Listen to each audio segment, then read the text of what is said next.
بې وجدانو او بې ضمیرو چې دا کوشش کوي چې د ایران په مرز کې کم ظلم وحشت او بربریت زموږ او ستاسو د بېوزلو 300 تن افغانانو سره د ایران د سرحدي ځواکونو لخوا نه وسو دغه کوشش کوي چې دا موضوع پټه کړي درواغې خلکو ته ښکاره کړي او مختلفې خبرې رامنځته کړلې چې منظور پښتین دا خبره ولې وکړله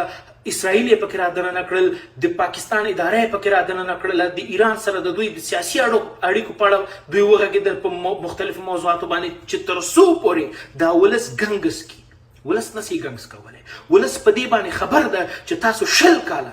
همدا افغانان وژل نو تاسو به د 300 افغانانو پوښتنه ولې وکړئ تاسو کو هدف همدا افغان وژنه و او اوس هم ده اوس په څوکیو ناستې خپل خېټې ډکوئ راځئ چې د دغه ځوان خبرې واورو چې عملا د همغې سیمې نه راغلی ده او د دغې عمل د دغې پیښې خپل عیني شاهد ده په دری ژبه باندې خبرې کوي بیا زه درته ترجمه هم کوم واورئ چې دا څه وایي بله اگر شیعت کنین شریک کنین با ما هموطنای ما ببینن باشه فیلمایش براتون رایی میکنم 257 نفر کشته شده بیرحمانه بله دیگه در اردوگاه که میاد رحم به طفل به سیاست به هیچ کس نداره فقط اینمی طفل که لغت میزنه از اینمی اونجا میندازه فهمیدی هیچ رحم نداره دقیقاً کدام قسمت بوده که متاسفانه هموطنای ما شهید شدند شاروان مرز شاروان در منطقه چی کلکان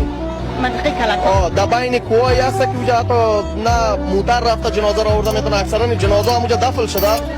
دیگه بعضی هایی که مثلا جنازه زخمی بوده اونم در مسیر راه که تا بردن به بیمارستان اونم فوت کرده شما مسیران اومدین درست؟ بله وقتی که از همون مرز از همون قسمتی از همون ساحه‌ای که متاسفانه هموطنای ما تیرباران شدن و شهادت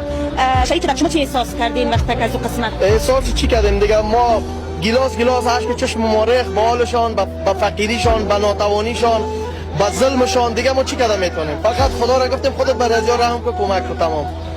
گاهی اوقات وقتی که خودت به ایران بودی جانت خطر حس نمی‌کردی ما در ایران بودیم ما دوست بودیم ما مثل یک دوست زندگی میکردیم پلیس که میدیدیم خودت در جوی مینداختیم در چقوری مینداختیم ما ایران اصلا مسلمان نیست ایران اصلا ایرانی سابق نیست کلشان یهودی شده رفته در صف نانبایی میریم استاد میشیم افغان پدرسک گفته از اینمی جای ما میگیره میگه برو داخل استاد شو نان سر ما بسته شده بود او سر ما بسته وهم اوریدل وای دا په داسې سیمې کې په داسې یوې منطقې کې وهل سوي وژل سوي دي چې د غرونو منځ ده هلته هېڅ څوک کولی نسي چې لاړ سي چې تر څو پورې دغه مړي راوباسي هغه کم څو تنه چې پکې زخمیان سوي وو هغه اخواته د ایران ویوړل سو چې تر څو پورې علاج وسي حتی تر شفخانو پورې هم ونه رسېدل هملته مړه سول ای لعنتي بې وجدانو بې غیرتو چې د خپل د حاکمیت د ساتلو په خاطر باندې د ایران د سفارت د ساتلو په خاطر باندې تاسو په خپل افغانانو په وینو باندې سترګې پټې کړې د دې نور بې غیرتي نور نسته ده تاسو ناټو ماته کړې ده تاسو امریکا ماته کړې ده ای بې وجدانو بې غیرت